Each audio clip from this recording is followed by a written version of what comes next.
Drop it.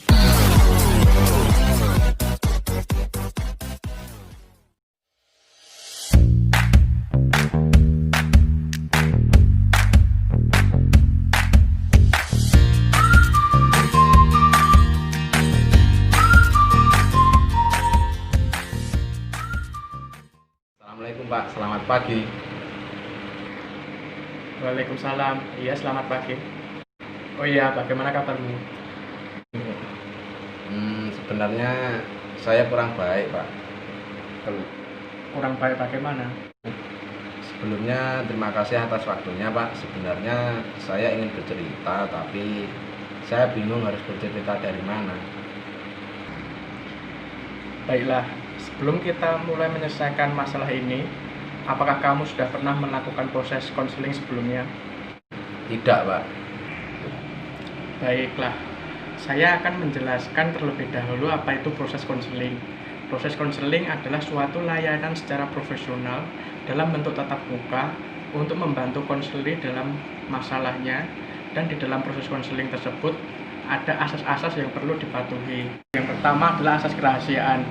Jadi kamu tidak perlu khawatir untuk terbuka dan menceritakan permasalahanmu kepada saya, karena yang tahu permasalahan ini hanya konselor dan konselor, yaitu kamu dan saya.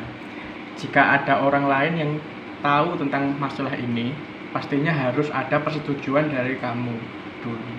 Jadi kamu tidak perlu takut. Yang kedua adalah asas kesukarelaan. Jadi kamu sukarela menceritakan permasalahannya kepada saya tanpa ada paksaan dan tekanan. Yang ketiga adalah asas keterbukaan. Di sini kamu secara terbuka untuk menceritakan semua permasalahanmu kepada saya tanpa ada yang ditutup-tutupi.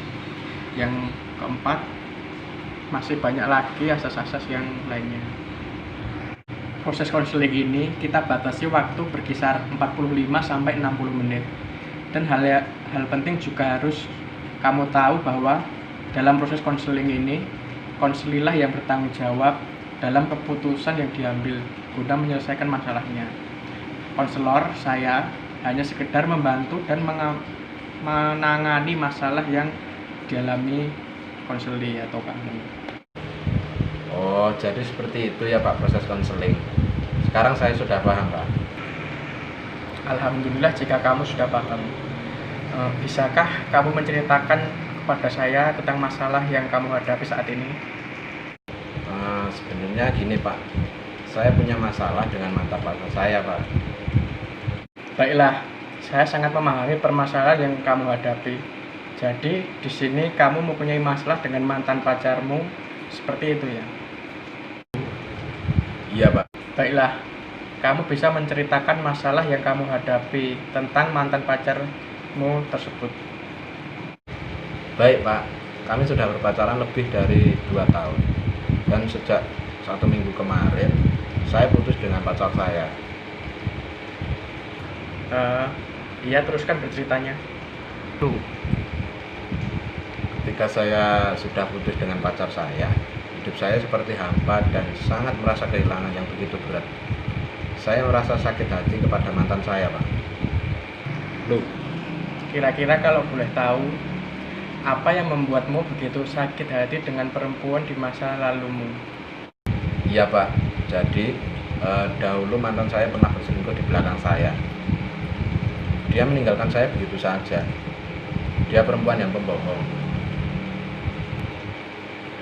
Apa yang dia janjikan ternyata semuanya palsu. Kenapa hidup saya terasa berat bagi saya Pak? Kamu mengatakan bahwa hidupmu terasa berat. Bisakah kamu jelaskan maksud dari perkataanmu tersebut? Iya Pak, saya merasa masalah ini menjadi beban bagi saya. Hingga sekarang saya ingin sendiri dan menjadi orang yang pendiam. Saya berpikir semua perempuan itu sama saja Pak. Apa yang membuatmu beralasan bahwa semua perempuan itu sama?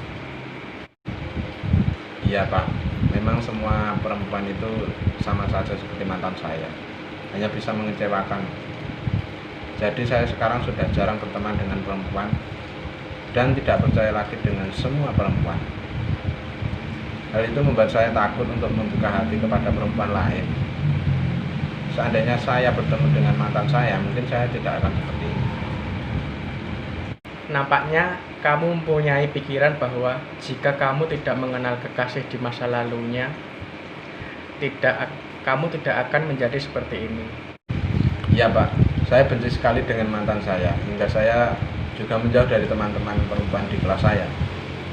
Memangnya salah saya apa sih Pak, hingga dia tega memperlakukan saya seperti ini? Baiklah, sekarang apa yang kamu inginkan dalam proses konseling kali ini? Saya ingin menyelesaikan masalah ini Pak.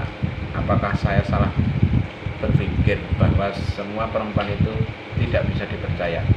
Saya bingung Pak. Baiklah, jadi masalah yang kamu hadapi saat ini adalah kamu merasa tidak percaya lagi dengan perempuan dan takut untuk berteman dengan perempuan lain karena kamu menganggap semua perempuan itu sama saja, seperti yang di masa lalunya, hanya menyakiti dan mengecewakan laki-laki. Benar begitu? Iya Pak, benar begitu. Baiklah, dalam masalah yang dihadapi kali ini, saat ini saya akan membantu dengan strategi restructuring kognitif karena tampaknya kamu memiliki banyak pikiran negatif terhadap teman-teman perempuanmu. Apakah kamu tahu restructuring kognitif itu?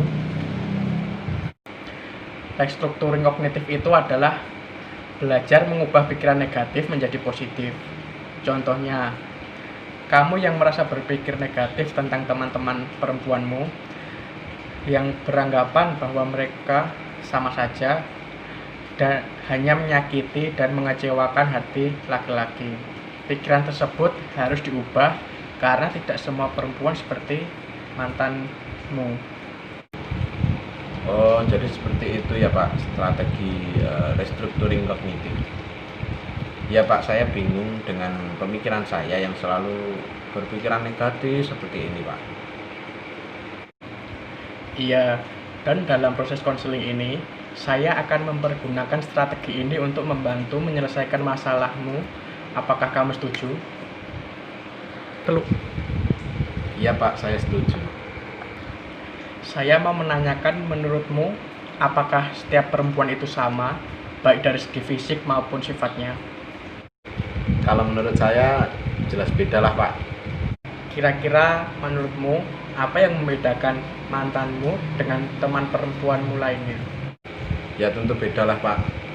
Mantan saya mengecewakan saya, sedangkan teman-teman saya itu enak diajak bercanda, enak diajak ngobrol, enak diajak bareng-bareng gitu loh Pak.